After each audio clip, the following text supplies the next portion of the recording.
I'm Kobe Bryant with it. I've been here 1,000 times before. Yeah! YouTube, what up? Welcome to another edition of Wrestling with Watts. I'm your host, Watts. And today, not even gonna lie to y'all, I'm gonna talk about it.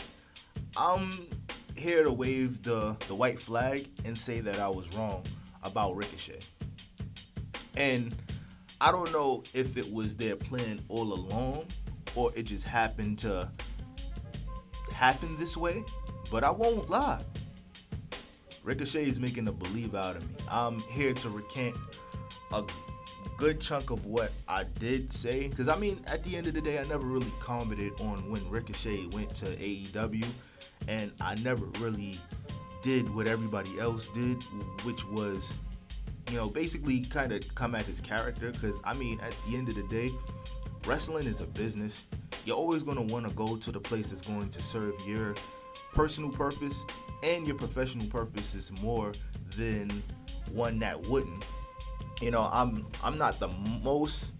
I have my digs and I throw my digs at AEW every now and again, but I still watch the product. I don't watch the product as often as somebody else would watch it, but I'll watch it and it'll kind of just be white noise. But there's people I like. Like I like the Hurt Syndicate. I like Powerhouse Hobbs. I like Will Ospreay. I like those guys. Orange Cassidy. So for the most part, what I will say is that I've been noticing that Ricochet has been getting over as a heel, and it's been really doing what it was supposed to do. And I say all of this to say that sometimes you just need a change of environment. Like, people just love to hate this man, and the cringe stuff, it worked because we know for a fact he can't talk. He's not a great talker. He's a great in-ring worker. Definitely one of the best in the business. But when it comes to that microphone, it's just like Trick Williams said, don't hurt yourself, dog. But real spill, B, I would say I would like to recant a lot of what I've said. And he's really kind of progressing as a character. And if they continue to ride this the way they riding this could end up being this could result in him winning a lot of championships in AEW, which is ultimately his goal. I don't know if that's Tony Khan's goal, but I'm here for it.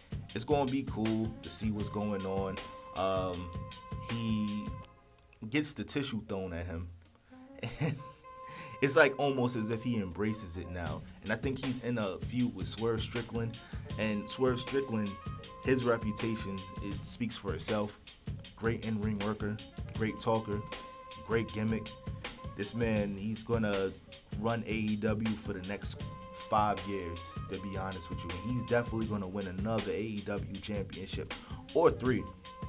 So overall, I'm looking forward to continuing to see where this feud goes, because I definitely was one of the guys that wasn't really feeling the switch to AEW, only because of the fact that he made it seem like they wasn't using him to his full potential in WWE, and I'm referring to Ricochet. But they made it seem like he wasn't used to his full potential, but it's like, at the end of the day, yeah, the flips and all of that is cool, but are you going to be able to put asses in seats is the real question. Because at the end of the day, it's still a business. It's still a business, and yeah, he was really good, but it wasn't nothing that set him apart from other guys. And there's other guys that could do just as much as he could, but are better characters, have better characters, better talkers, and obviously nobody knows what goes on in the back as far as like the locker room storylines, or creative has nothing for you, all of that. Like, a lot of times these guys, they'll go to creative saying like, yo, I want to do this gimmick, and then they'll be like, nah. And it's more so fueled by, they don't believe in it, or it's not going to make any money. But real spill, I never really commented much on the Ricochet situation, only because I feel like I watch more WWE than I watch AEW, but I'm not a tribalist. Like, I'll point out all of the imperfections of both brands. So like y'all see me, I'm always dragging Triple H about his booking and stuff like that. Terrible booking a lot of times, and you know there's been cases where they would say things of this nature like, oh, the Bloodline storyline has been keeping the lights on for Triple H and all of this stuff, and or CM Punk, like there's shock value stuff, but overall it's still a good product. I'm not the biggest fan of how things are booked and how people are booked, but that's across the board. Like you could say that about AEW too. You could definitely say it about AEW, but real spill, I think that this whole Ricochet thing, I think it happened by accident. Like I don't think it was necessarily something that they anticipated.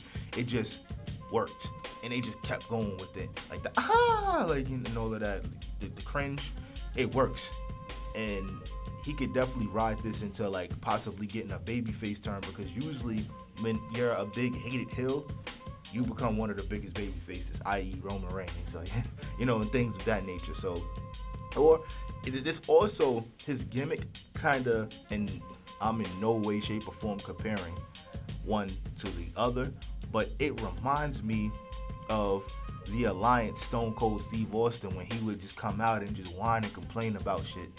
That's what it really reminds me of, but I want to see where it goes, and I'm not gonna lie, y'all got my attention. Even though my attention really don't mean much on a greater scale, because I'm just one man, but I'm gonna be tapped in to see what's up. But I'm out. Thank you for everything. Thank you for 500 subs. Thank you for continuing to grow the channel. We're going hard. I'm not playing this year. Soon, getting some better equipment. We're going to keep going hard. We're going to keep posting. We're going to keep being open-minded. You know, if y'all have some suggestions, leave them in the comments. You can hit me directly on Instagram. I leave all of my contact info in the bio or the description. But thank you, ladies and gentlemen. But I'm out. Peace.